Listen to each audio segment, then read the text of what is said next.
అంతర్జాతీయ సంకేతాలకు అనుగుణంగా దేశీయ మార్కెట్లు నష్టాల్లో ట్రేడింగ్ను మొదలుపెట్టాయి. సెన్సెక్స్ 108 పాయింట్లు నష్టపోగా నిఫ్టీ 33 పాయింట్లు నష్టపోయింది.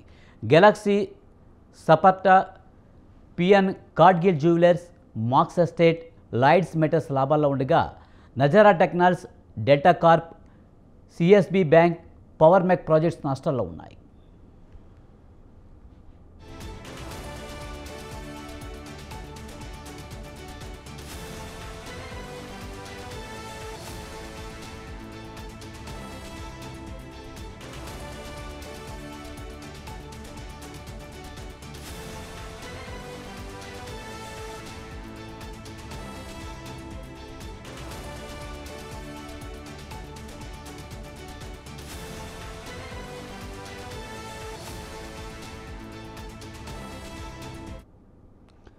నాలుగు రోజులుగా సూచీలు భారీగా పెరుగుతుండటంతో ఇన్వెస్టర్ల లాభాల స్వీకరణకు మొగ్గు చూపారు.